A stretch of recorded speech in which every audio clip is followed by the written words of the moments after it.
My name is Mark R. LePage, and you are listening to EntreArchitect Podcast, where each week I speak with inspiring, passionate people who share their knowledge and expertise, all to help you build a better business as a small firm entrepreneur architect.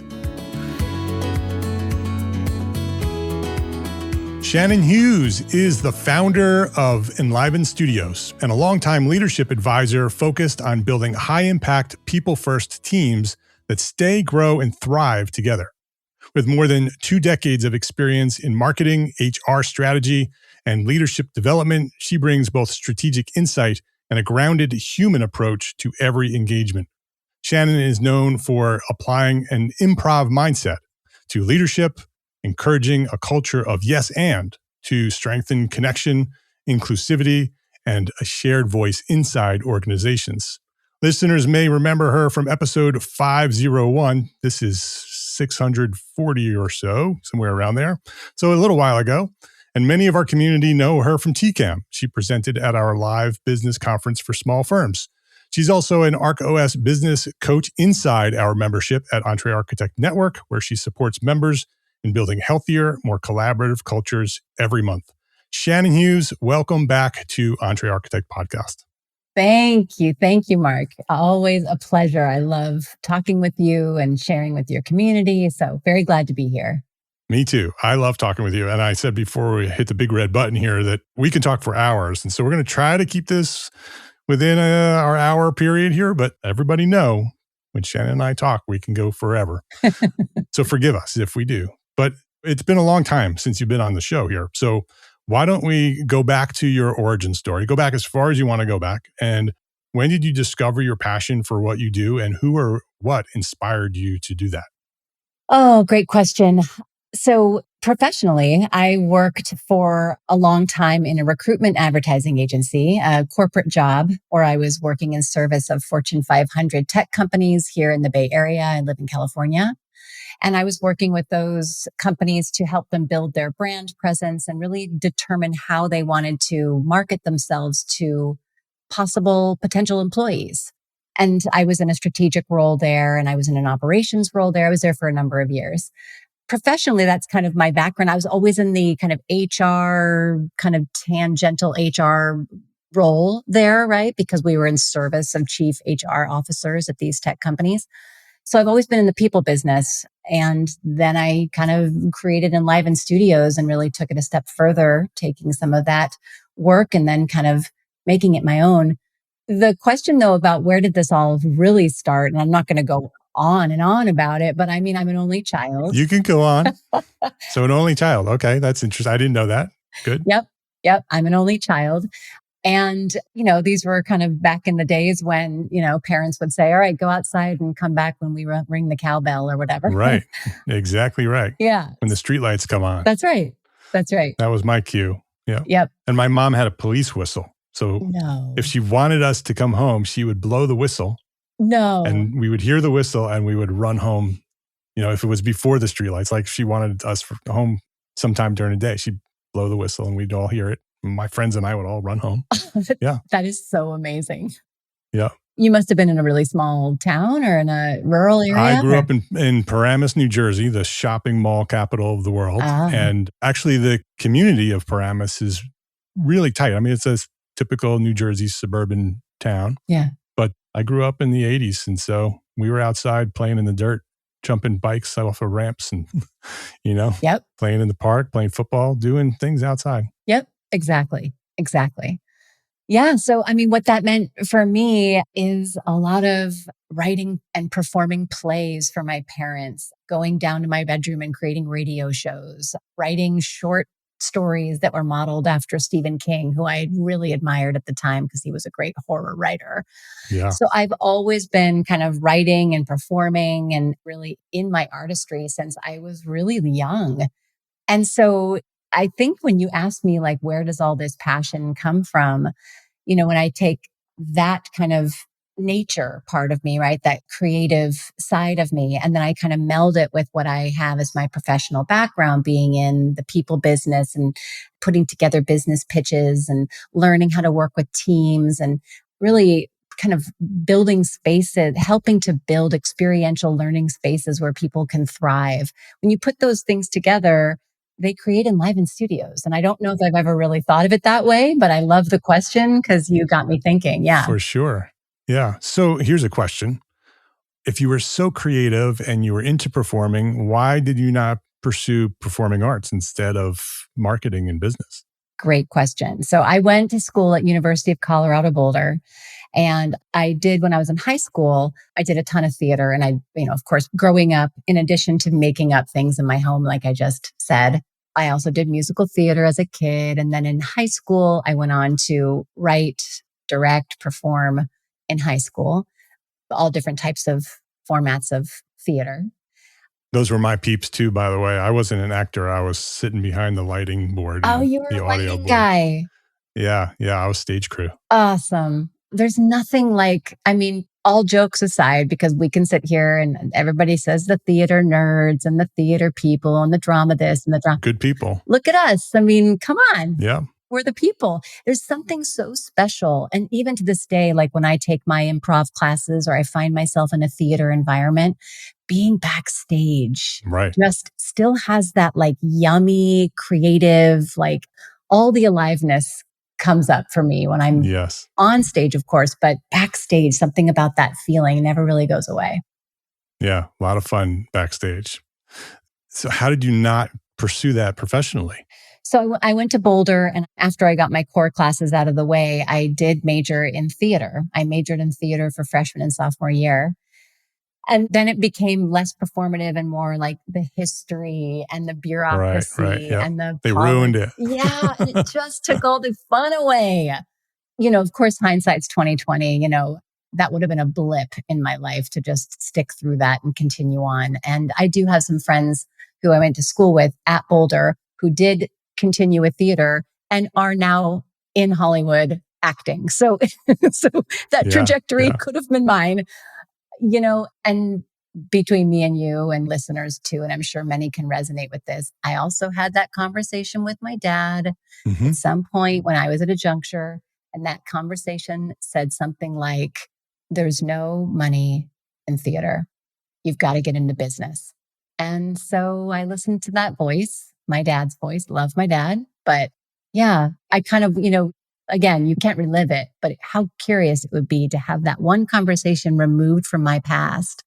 What might I have done, Yeah, but you are where you belong. Exactly. It's because where it led you was Enliven Studios, and you're making a huge impact in a lot of people's lives that you probably would not have.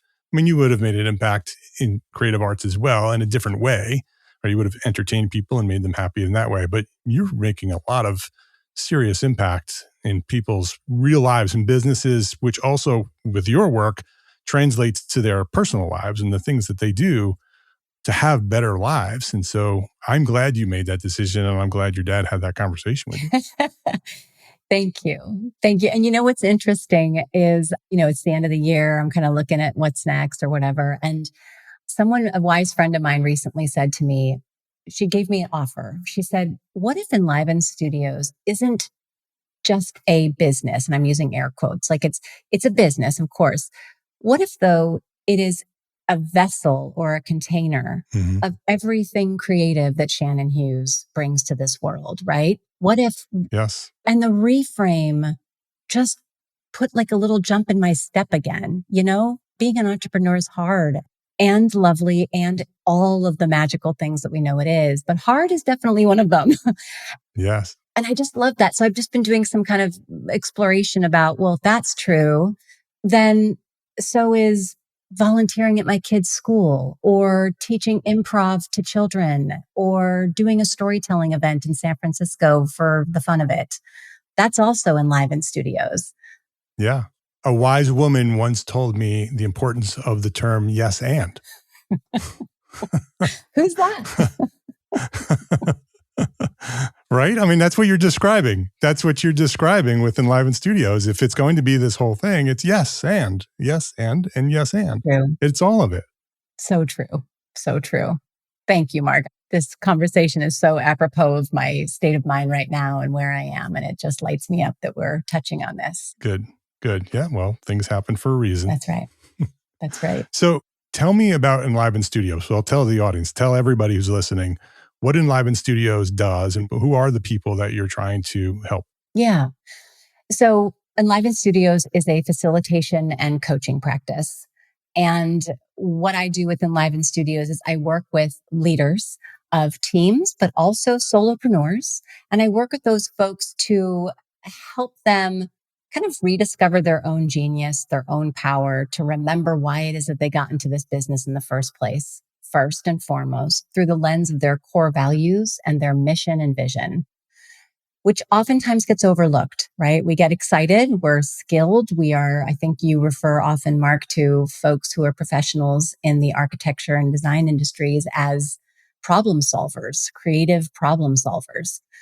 And when we're creative problem solvers, oftentimes of course, we want to get into the design and the work and the beauty and the magic and the transformative power of what it is that we can do with our work.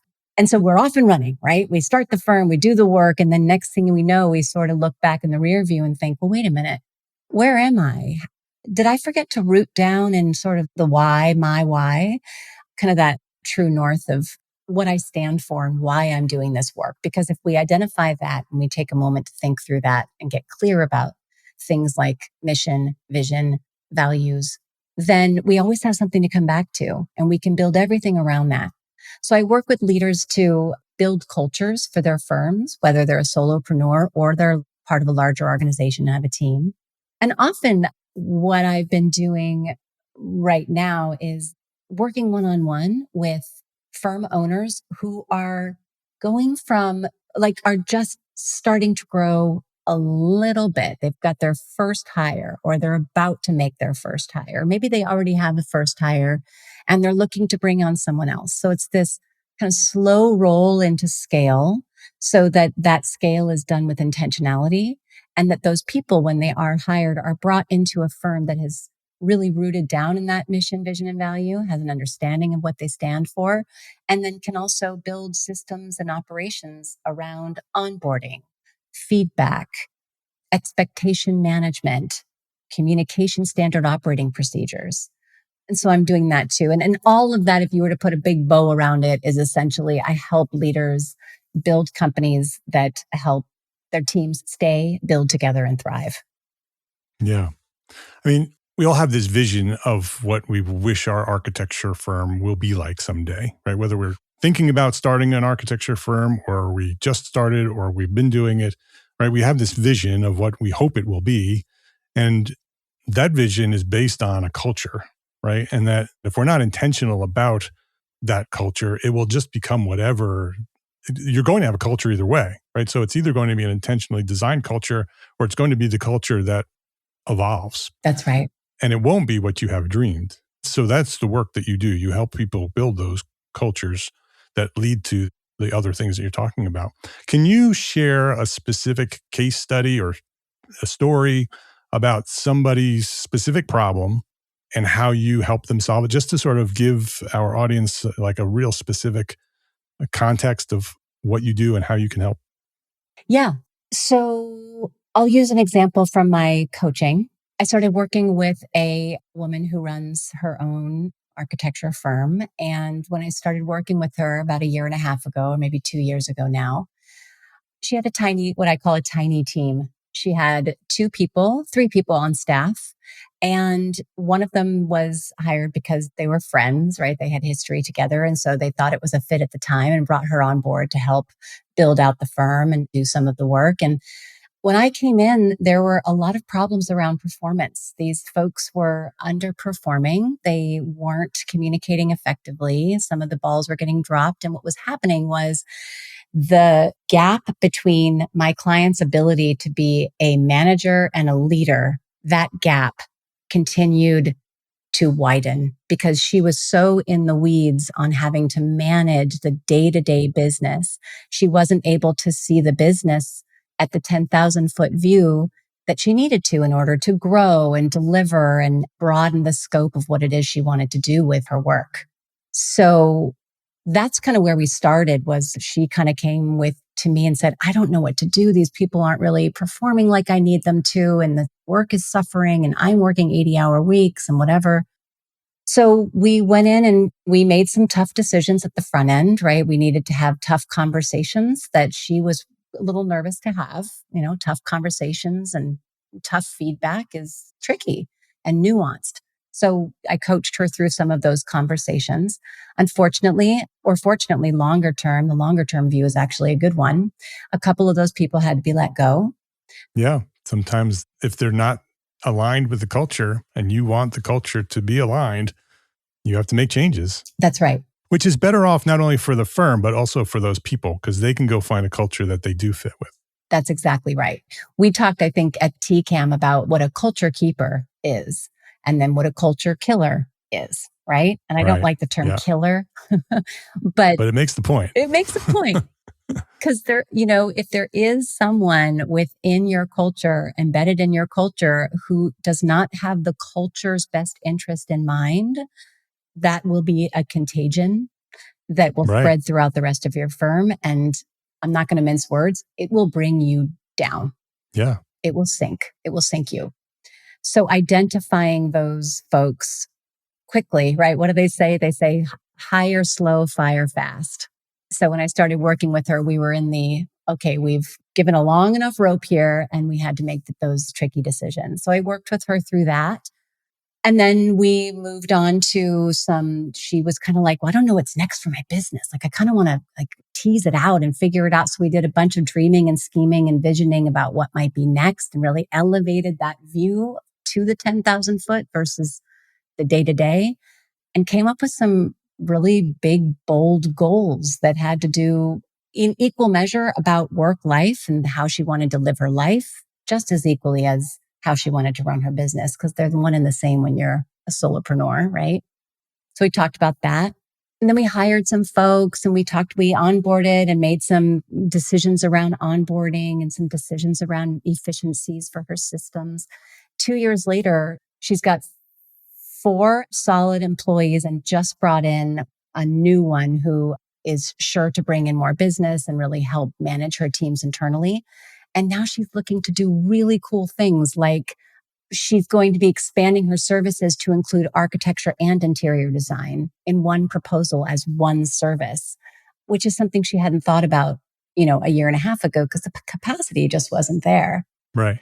So that's just kind of an example of how she and I have partnered through kind of the ebbs and flows of what a firm needs. And sometimes I say, when you're so close to something, you can't see it.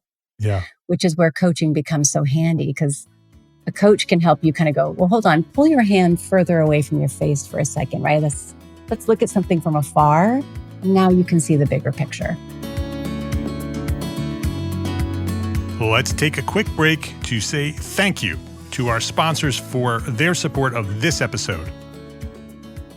Gain lessons learned and credits earned with Arcademy, ARCAT's continuing education program. Listen to popular episodes of the Detailed Podcast and earn AIA-approved HSW credits. Yes, you heard that right, HSW credits for episodes of Detailed Podcast. Listen to an episode, check out the learning objectives, and use what you've learned while listening to take the course. The program is free, it's simple, and can be found at arcat.com under the Resources tab. Or just go to arcat.com/arcademy. That's arcat.com/ARCATEMY. That's arcat.com/arcademy. Please visit our sponsors today and thank them. Thank them for supporting you, the EntreArchitect community.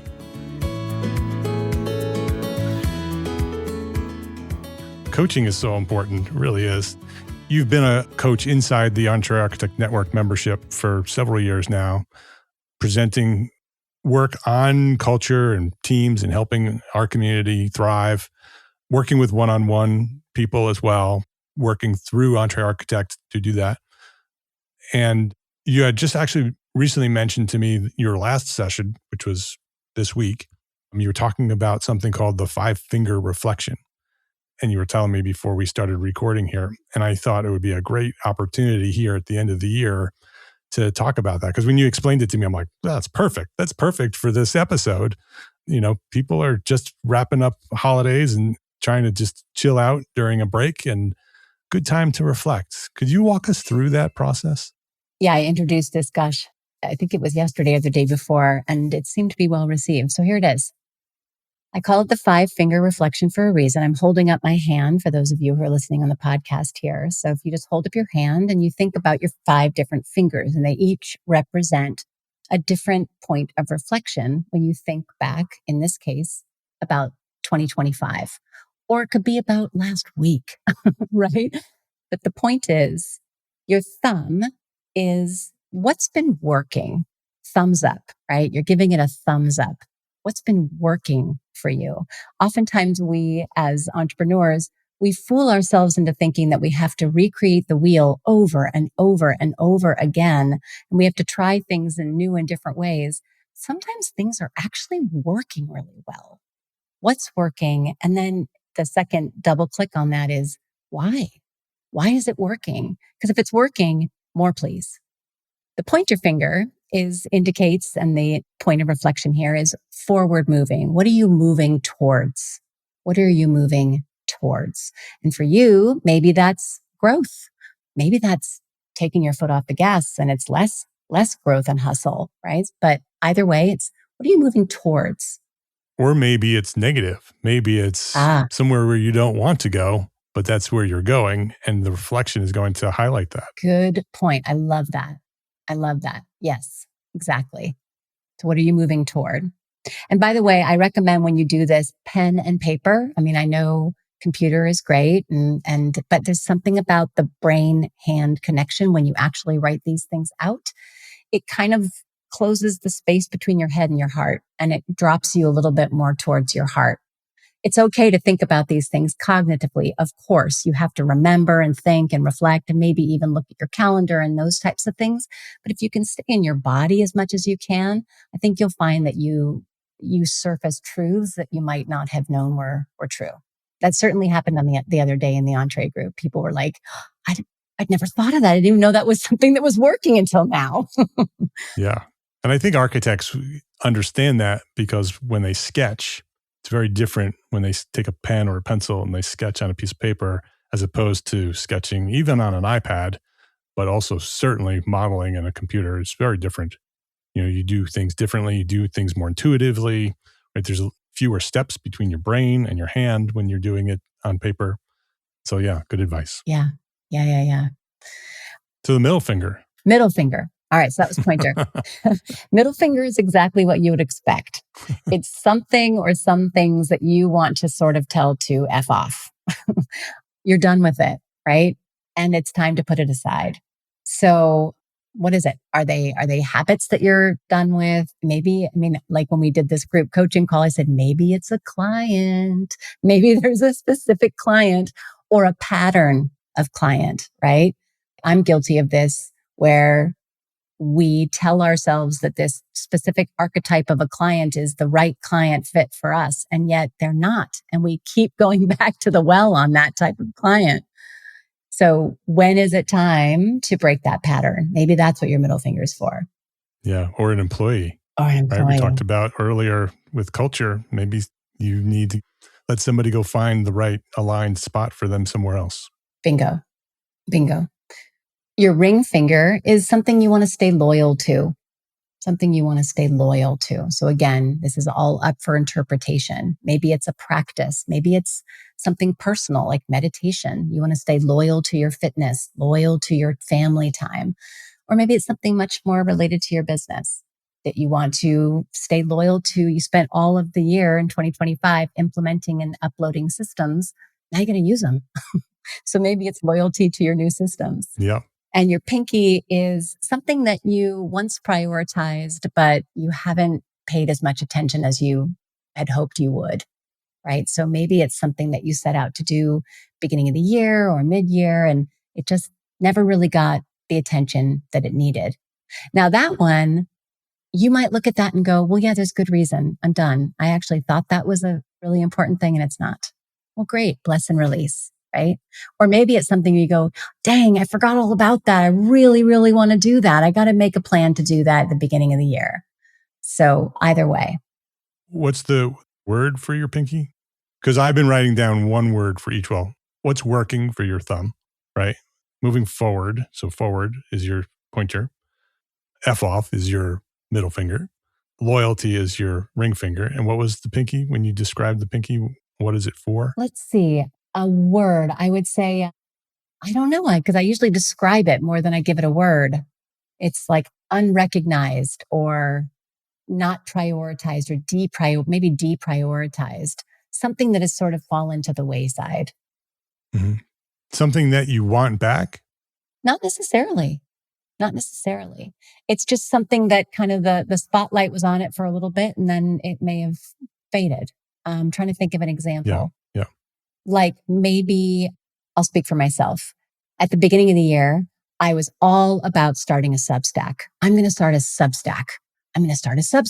Every time I had my monthly planning, there it was on the list, Substack. Did I ever get my Substack? I see what you're saying. I never quite, I wrote a couple Substacks, but I never quite launched my Substack.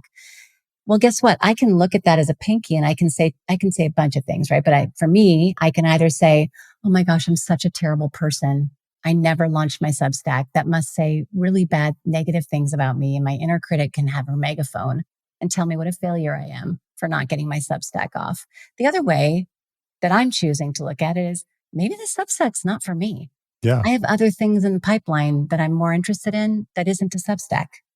Yeah, that's a good illustration for it. Yeah, and I have dozens, maybe hundreds of pinkies on my list. I think we all do. We're creative entrepreneurs, right? Yes. That's what we do. Yeah. Yeah. And you have it on the list. I'm going to do that. I'm going to do that. I'm going to do that. And then you realize someday that, no, you're not going to do it. And there's a reason you're not going to do it. If you were going to do it, you probably would have done it, right? If it was something that you were passionate about, that you were good at, that it was going to bring, a positive impact in your life, you would have done it. That's right. And so if it's not happening, it's probably two things. One is it's not the right thing, or two, there's fear involved. Because I have lots of pinkies that have fallen off that I really want to do that are important, but there's like fear standing in my way because what happens if it works? What if it doesn't work? Right? All those things so some of those big ideas are pinkies too. Yeah. So, yeah. Yeah. I'm so glad you brought up the fear because that's real. Fear of success. It sounds so counterintuitive, huge. But it's so huge. And so often fear of success is what stops us. And it's kind of it messes with your mind because that doesn't seem natural, but on a subconscious level for any number of reasons, right? Core belief systems based on, who knows, things that have happened in your life across all these years.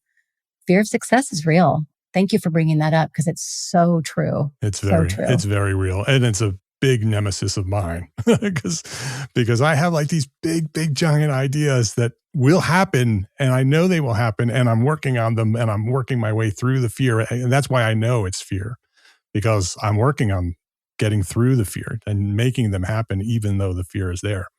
It's very difficult to have that fear of success because your life is going to change if you succeed in a very, very big way. You have to. It has to change with some of these big ideas that you have, so what if it does work? Yeah, what if it does? What it reminds me of is you and I both have had countless conversations and have thought about this in our own businesses, I'm sure too, but it reminds me of charging hourly versus values-based pricing, which I know is a big conversation in the architecture community. Yeah. It reminds me of that a little bit, right? Because if we move from hourly to, project-based and values-based pricing, the number's probably going to be, it's going to sound and look bigger, and that could be scary. And the idea that some of your smaller companies or clients might say no, and that might mean that you're in a threshold to moving to bigger projects, right? Maybe it's custom remodels. I mean, who knows what it is? Right. But even that one shift of how we think about pricing can also kind of trickle into this fear of success because one thing kind of leads to the next. Would you agree with that? Yeah, I do agree with that. I also think that architects specifically have a difficult time with change, even if the change is good. We like our comfort zone, right? We like where we are, even if it's not perfect, because we know it. It's familiar. It's our world. And so those changes, going from an hourly fee to a project-based fee and moving to a different client base and getting bigger projects, and it's going to change your firm. It's going to change you and your responsibilities, right? It may force you to move more into the business side and less into the design side, and maybe you don't want that. And so, yes, those changes come with consequences, and you have to deal with those consequences. And so, yeah, there's fear involved in that, and change is uncomfortable, and it's all part of it, which is why people have access to you. It's like, that's exactly what you do. You help us through those things. And so tell us about how the type of services you provide and how people can reach out to you. Thank you. So the services I provide are one-on-one coaching, which we mentioned, and that is my love language or my happy space. So love one-on-one coaching. So what makes you happy? Yes. Yeah. And the goal there is always around clarity. So more of that. Do more of that. More of that. Yeah. Yep. I also work with teams to help them sort of understand their culture and then really behavioralizing the values of their culture out into the functioning and the operations of the business. So that's another thing I do. That service I refer to as Team Alchemy, my Team Alchemy program. And then I also do workshops. I do workshops virtually. I have a number of different topics that I cover, from storytelling as a way to build rapport and overcome sales objectives. I talk about an improv mindset and how to stay agile and manage through change.